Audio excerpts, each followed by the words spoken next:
Capítulo 11. Alcohólicos Anónimos.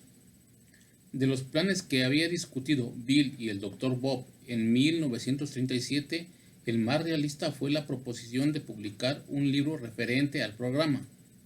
Incluso, para muchos de los que se opusieron a los hospitales y a los misioneros a sueldo, el libro tenía sentido, aunque el plan había sido aprobado solo por una escasa mayoría. Al exponer de una forma clara el programa de recuperación, un libro podía prevenir la distorsión del mensaje, podía ser enviado o llevado a los alcohólicos de ciudades distantes, podía ayudar a dar publicidad al movimiento entre los no alcohólicos y hasta incluso podía dar a ganar dinero, el cual podía ser utilizado para establecer una oficina que manejara solicitudes, publicidad, etc. Tanto Bill como el Dr. Bob se preocupaban constantemente del dinero. Perder el contacto con Qua y Foley había significado una desilusión impactante para los Wilson.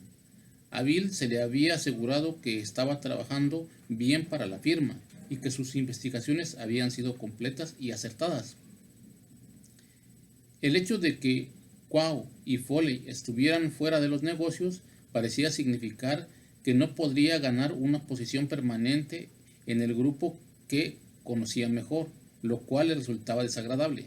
Pero, al igual que el asunto de la National Rovers Machinery, 2 años antes de la pérdida aparente de Bill, a largo plazo mostró ser una bendición, ya que ahora empezó a dirigir toda su atención a actividades que ayudarían a hacer crecer la diminuta banda de alcohólicos recuperados. En 1937, el Dr. Silworth llamaba con frecuencia a Bill para decirle que tenía un prospecto. Fix M fue el primero y Ham P el segundo. Ham estaba lleno de ideas y ahora Bill se había asociado con él en una de las muchas aventuras de negocios.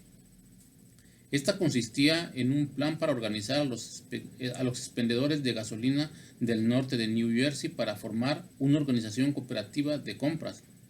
Tenía un nombre, Honor Dealers, distribuidores honrados, una dirección, 17 William Street, Newark, y una secretaria, Ruth Hook.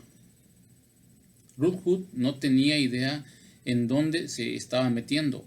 La mañana de un lunes en que entró en la oficina de Honor Dealers para solicitar un trabajo que había visto anunciado, después de una jovial entrevista con Hank, le sorprendió que se le contratara para empezar a trabajar inmediatamente, con un salario de $25 a la semana, $3 más de lo que había ganado previamente.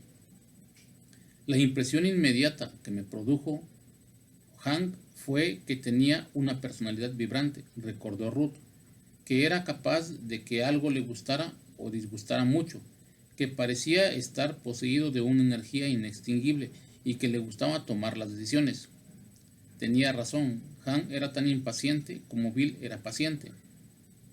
Más tarde llegó Bill y la primera impresión de Ruth fue de una cordial tranquilidad. Vio a una persona de decisiones lentas y deliberadas y, según supuso, sin mucho interés real en el negocio de las estaciones de servicio. Ese día más tarde, cuando Bill tuvo un visitante, Ruth escuchó fragmentos de una extraña conversación: el sufrimiento del borracho, la esposa que sufre, la borrachera es una enfermedad.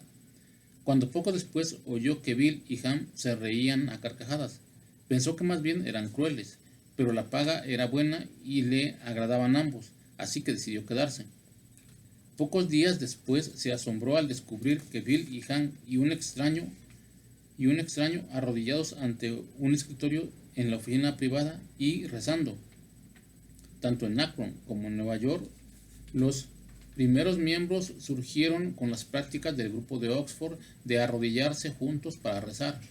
Aparentemente esta se descontinuó a raíz de la ruptura final con el grupo de Oxford en 1939. Ese comportamiento parecía incompatible con las risas y las alegrías anteriores, pero en el transcurso de los días Ruth dijo: pronto me conmovía todo el que llegaba. Ruth había nacido en Newark,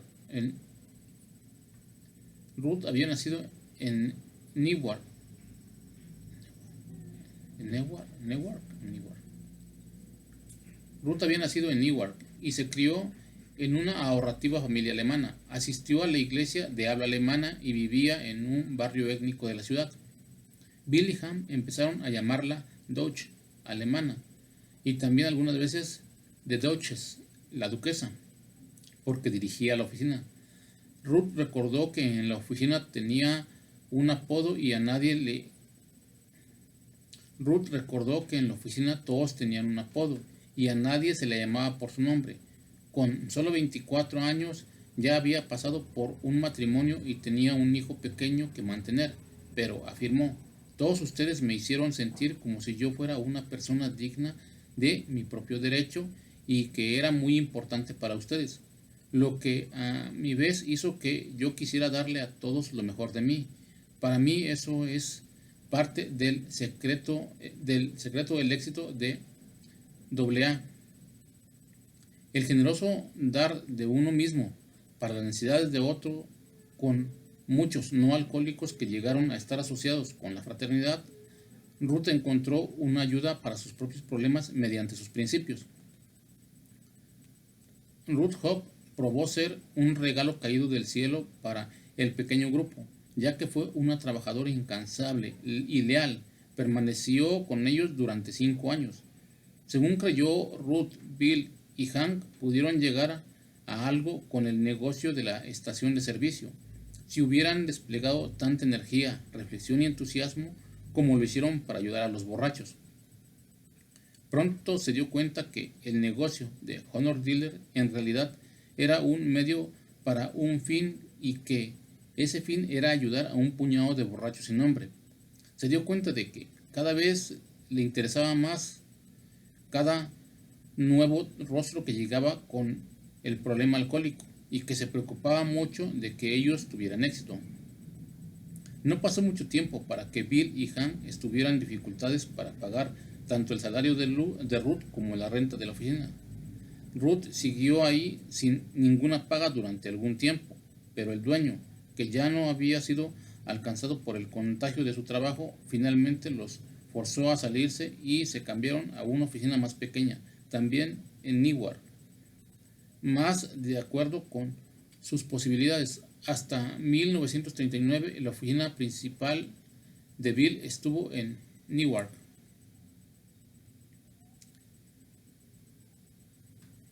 Bill empezó a trabajar en el libro en marzo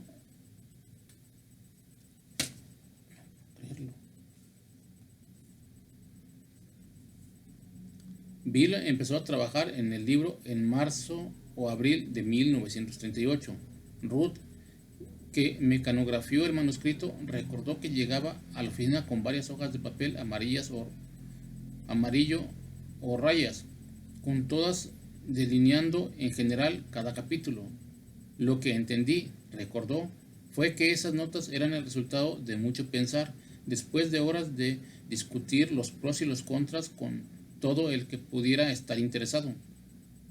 Esa es la manera en que recuerdo que vi por primera vez el perfil de los 12 pasos. Bill se colocaba detrás de Ruth y dictaba el material mientras ésta mecanografiaba. Dictaba una sección y luego repasaba las páginas mecanografiadas, mientras sus pensamientos todavía estaban trabajando en esa vena. El trabajo iba con lentitud, dijo Ruth, porque Bill estaba dispuesto a dejarlo en cualquier momento en que llegara alguien que quisiera hablar.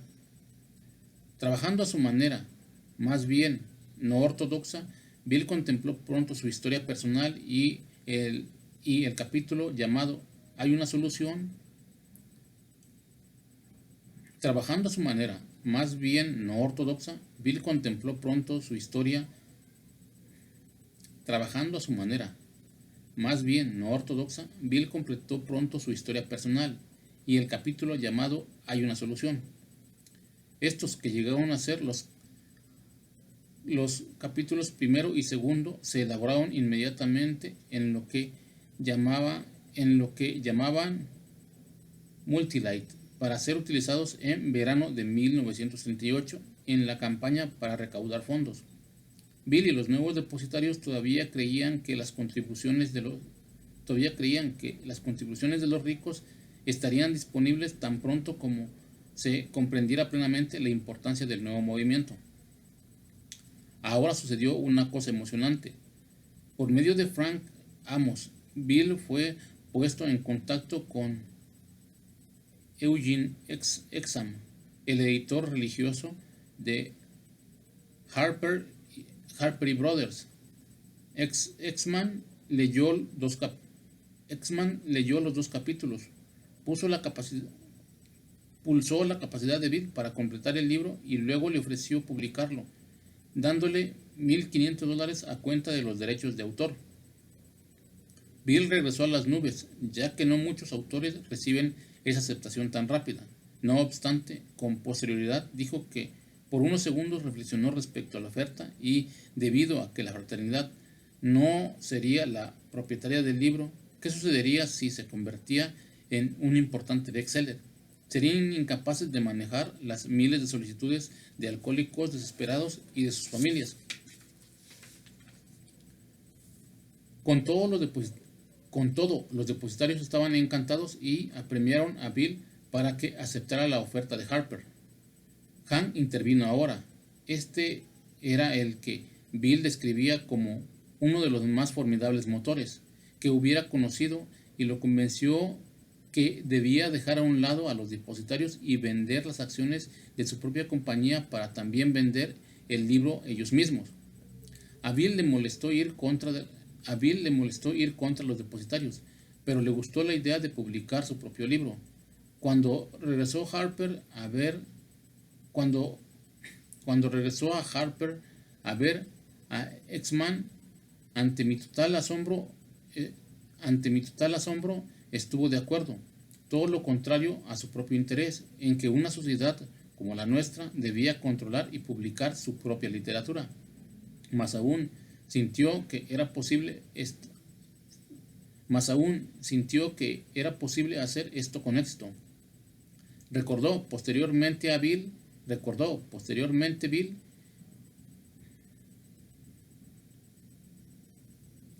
Hank intervino ahora. Este era el que Bill describía como uno de los más formidables motores que hubiera conocido y lo convenció que debía dejar a un lado a los depositarios y vender las acciones de su propia compañía para también vender el libro ellos mismos. A Bill le molestó ir contra los depositarios, pero le gustó la idea de publicar su propio libro. Cuando regresó a Harper a ver a Exman, ante mi total asombro estuvo de acuerdo, todo lo contrario de su propio interés, en que una sociedad como la nuestra debía controlar y publicar su propia literatura. Más aún, sintió que era posible hacer esto con éxito. Recordó posteriormente Bill. Por último, la desaprobación de los depositarios no pudo impedir que Bill y Hank emprendieran con ánimo su nueva empresa. Hank fue capaz de hablar con la mayor parte de los miembros de Nueva York para que aprobara el plan de publicar por sí mismos. El Dr. Bob también estuvo de acuerdo con la idea, pero tenía tantas dudas que al principio no se los dijo a los demás acronistas. Bill y Hank se acercaron entonces a Edward Bagwell,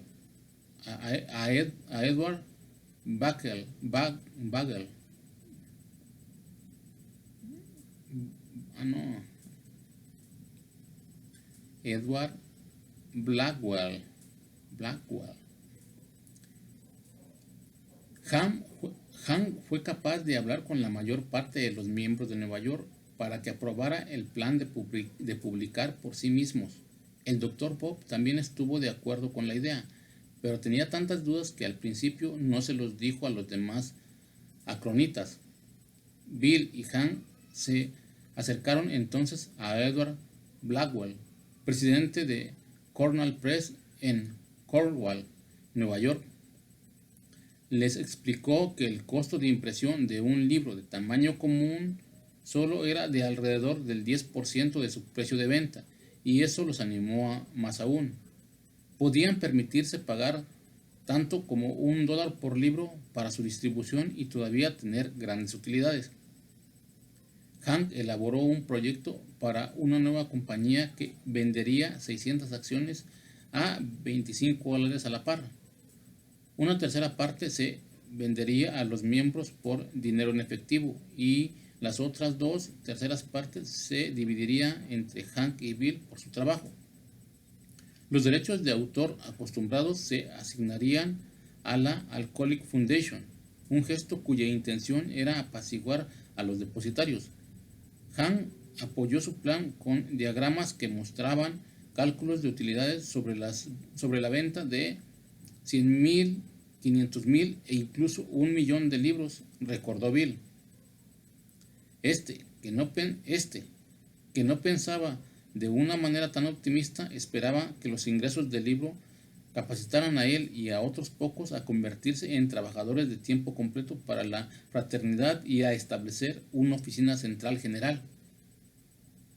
La siguiente acción de Hank fue formar una compañía a la que llamó Works Publishing, Inc., editora de obras, trabajos o lo que funcionaba. La razón por la que se eligió ese título es asunto de cierta disputa. Algunos dijeron que la llamaron así por la cita que era la favorita de los acronitas, en particular de Anne Smith: la fe sin obras está muerta. Otros que fue por el dicho favorito de los miembros: funciona.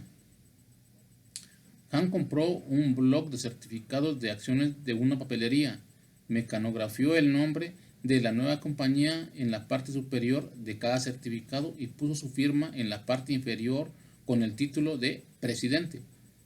Cuando protesté por estas irregularidades, recordó Bill, Hank dijo que no había tiempo que perder. ¿Por qué preocuparse de pequeños detalles? Bill puede haberse arrepentido después de su anterior precipitación, ya que la propiedad de las acciones de Works Publishing finalmente llegó a ser un asunto de aguda controversia. En retrospectiva, las versiones difieren respecto a quién fue creador de qué. El hijo de Hank dijo que este fue el que hizo que caminara como sobre ruedas el proyecto del libro, y que su padre y Bill habían esperado ganar $1,000,000 por el proyecto. Ruth no estuvo de acuerdo. Recordó que los dos fueron responsables por igual. En aquel entonces no se hubiera escrito sin Bill y no se hubiera publicado sin Hank, afirmó. Tampoco creyó que ninguno de los dos esperara hacer una fortuna. Siempre el motivo fue ayudar a la fraternidad. Su idea original fue empezar por deshacerse de los libros tan pronto fuera posible. Cualquiera que fueran las intenciones, lo que sucedió a continuación fue totalmente inesperado, tanto para Bill como para Hank. Ninguno de los alcohólicos de Nueva York compró una sola de las 600 acciones de Works Publishing. Bill y Hank se acercaron al Reader's Digest. ¿Consideraría esa publicación hacer una historia acerca de la fraternidad y el libro? Con la misma suerte que les había seguido en Harper, obtuvieron del editor de Digest lo que les pareció una promesa de una historia, cuando el libro se completara en la primavera.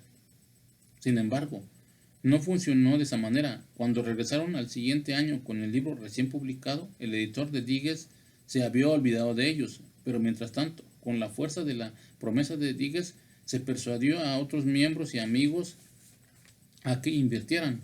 Pronto vendieron 200 acciones por $5,000 y Charlottetown les prestó 2,500. Eso fue suficiente para apoyar el trabajo del libro durante el proceso de escritura, aunque no cubría el costo de impresión. Bill continuó poniendo gradualmente las ideas básicas en papel amarillo a rayas y luego dictando a Ruth borradores provisionales de los capítulos. No tenía unas líneas generales reales, sino que seguía solo una lista de encabezados posibles de los capítulos. Entonces enviaba al Dr. Bob a Akron copias de los capítulos para control y críticas, y él revisaba el mismo material con los miembros de Nueva York. Mientras que Bill recibió de Akron nada, excepto el más cálido apoyo de los miembros de Nueva York, obtuvo lo que recordó como un verdadero mazazo. Posiblemente los miembros de Akron estaban fuertemente en armonía con las ideas espirituales del Dr. Bob, mientras que en el grupo de Nueva York se encontraban miembros que eran agnósticos o escépticos. Otra razón posible fue la influencia y el carácter del Dr. Bob. Su apoyo al libro virtualmente garantizaba que la mayor parte de los miembros de Akron también lo apoyarían. Después de completar el tercero y el cuarto capítulo, más acerca del alcoholismo y nosotros los agnósticos, Bill llegó a un punto que había sido una barrera en su propia mente. Después de completar el tercero y cuarto capítulos, más acerca del alcoholismo y nosotros los agnósticos, Bill llegó al punto en que había sido una barrera en su propia mente y le había dado preocupaciones considerables. Tenía que escribir el programa real para que lo siguiera el alcohólico y quería hacerlo tan poderoso como fuera posible.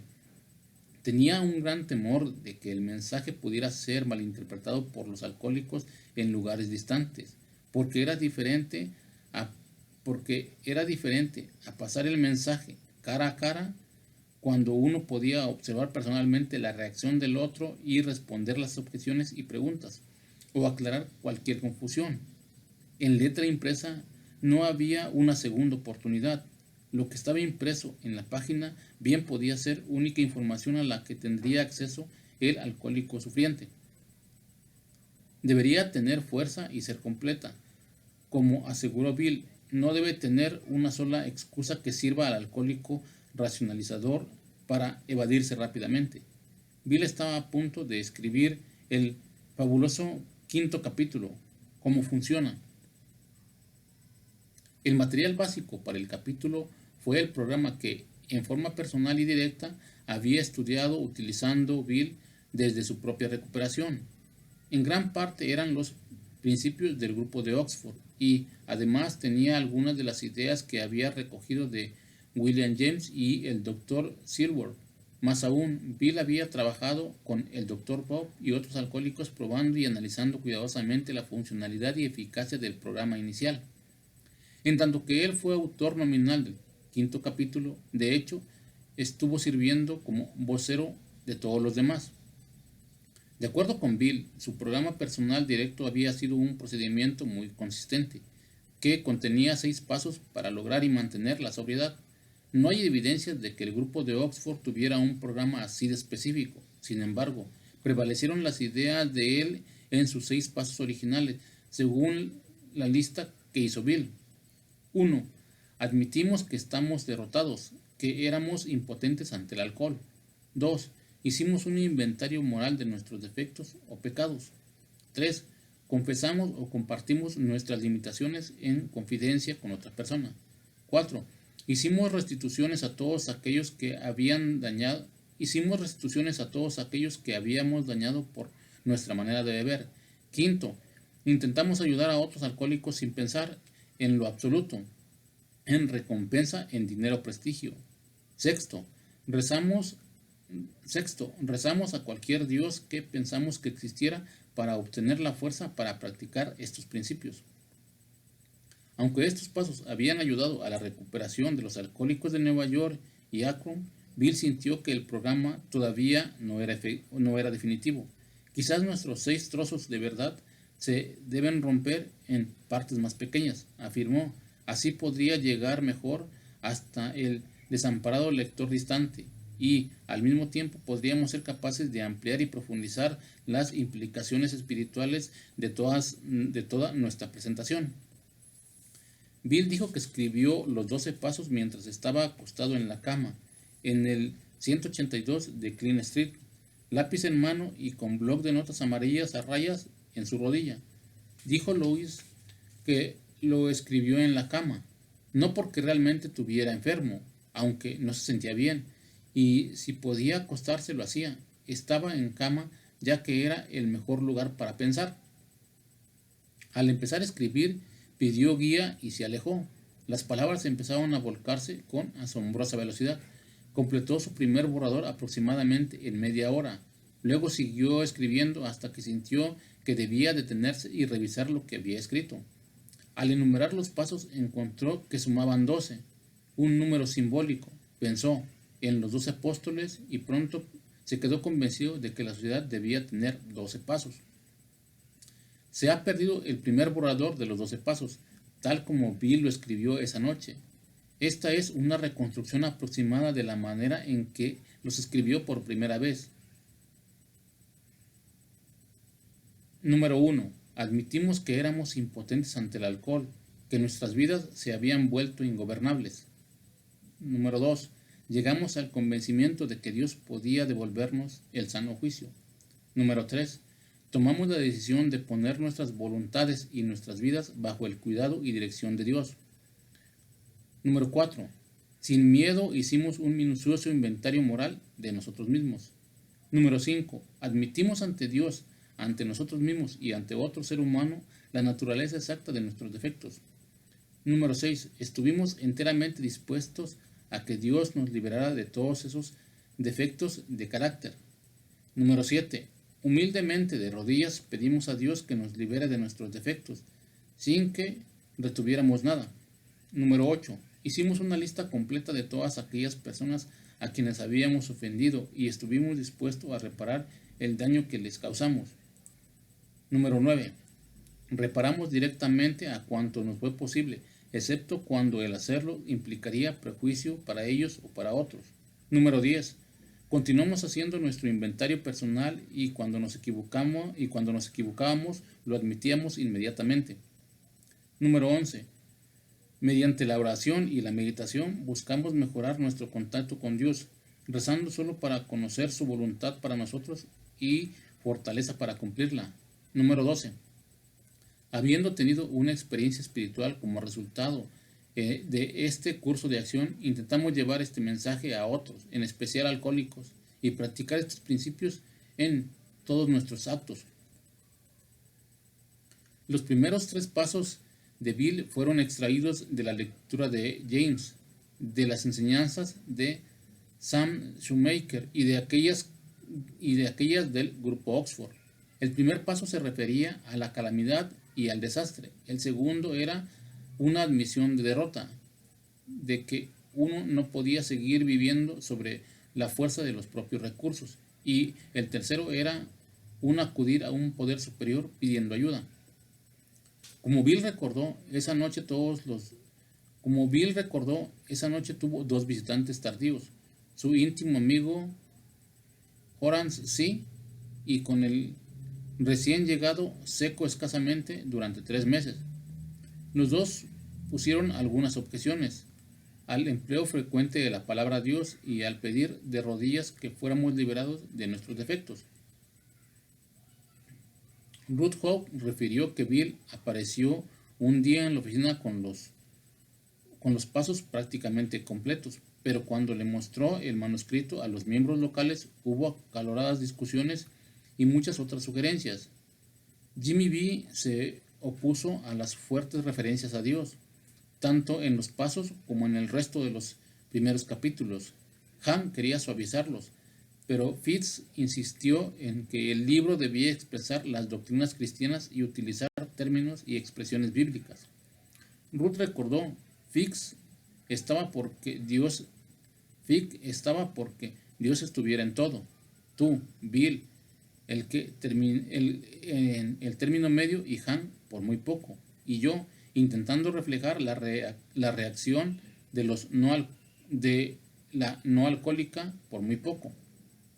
El resultado de esto fue la frase Dios tal como lo entendimos.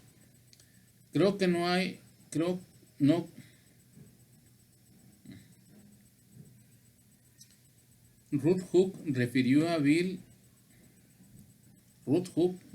que Bill apareció un día en la oficina con los pasos prácticamente completos, pero cuando le mostró el manuscrito a los miembros locales hubo acaloradas discusiones y muchas otras sugerencias. Jimmy B se opuso a las fuertes referencias de Dios, tanto en los 12 pasos como en el resto de los primeros capítulos. Hank quería suavizarlos, pero Fitz insistió en que el libro debía expresar las doctrinas cristianas y utilizar términos y expresiones bíblicas. Ruth recordó: Fitz estaba porque Dios estuviera en todo. Tú, Bill, en el término medio, y Hank por muy poco, y yo intentando reflejar la reacción de la no alcohólica por muy poco. El resultado de esto fue la frase: Dios tal como lo entendimos, que no creo que haya tenido muchas reacciones negativas en ningún lado. Bill recordó estos cambios como concesiones a aquellos de poca o ninguna fe y lo llamó la gran contribución de nuestros ateos y agnósticos. Había ampliado la puerta para entrar de manera en que todo el que sufra pueda pasar por ella, sin importar su fe o su falta de fe. Al escribir los pasos, Bill también produjo la promesa de un gran peso de los párrafos introductorios, que empieza: raramente hemos visto fracasar a una persona que haya seguido el principio a fin de nuestra trayectoria. Direcciones en el primer manuscrito. Aquellos que no se recuperan son gente que no puede o no desea darse por completo este sencillo programa. Generalmente hombres y mujeres que por su constitución son incapaces de ser honestos consigo mismos. De acuerdo con la historia apócrifa, en años posteriores se le preguntó a Bill si habría algún cambio que él desearía hacer en el libro grande, y que respondió que cambiaría raramente por nunca. Bill aseguró que nunca consideró ese término. Bill escribió cuando menos 10 de los capítulos iniciales del libro. ¿Hay alguna razón para creer que a los patrones pudo haberlo escrito Hank? Pero no hay duda acerca de quién es el autor a las esposas, ya que sobre este capítulo, declaró Lois, no estuve tan rabiosa como lastimada. Todavía no sé por qué lo escribió Bill. Nunca me metí a averiguarlo, el por qué insistió en escribirlo. Le pregunté: ¿quieres que yo lo escriba? Y respondió que no, que pensaba que debía quedar en el mismo estilo que el resto del libro. Cada semana Bill leía lo que había escrito y a los que reunían en su casa. Cada semana Bill leía lo que había escrito y a los que reunía en su casa el martes por la noche. Mientras que él estaba trabajando de esta manera, los miembros de Nueva York y Akron presentaban sus historias personales. Jim S., un periodista de Akron, entrevistó a los miembros de esta área y después ayudó a escribir sus historias. Los miembros de Nueva York las escribieron ellos mismos, siendo editadas por Bill y Hank, algunas veces ante las objeciones de sus autores. Además de las historias de Bill y el Dr. Bob, finalmente el libro contuvo 16 historias de Akron y 12 de Nueva York. A finales de enero de 1939, el manuscrito estuvo listo para su distribución preliminar. Se hicieron 400 copias en Multilight. A finales de enero de 1939, el manuscrito estuvo listo para su distribución preliminar. Se hicieron 400 copias en Multilight y se circularon a los miembros, amigos y otros aliados para sus comentarios y evaluación. Quizás una de las contribuciones más importantes fue la opinión del médico por el Dr. Silver, que aparece al principio mismo del libro. La idea de incluir un capítulo escrito por una persona de la medicina llegó de la doctora Esther L. Richards del Hospital Johns Hopkins en Baltimore. De la copia que le mandó Bill dijo: no tengo mejor cumplido que decir que leí de principio a fin los 2 primeros capítulos sin detenerme. Así de absorberme es la presentación del material.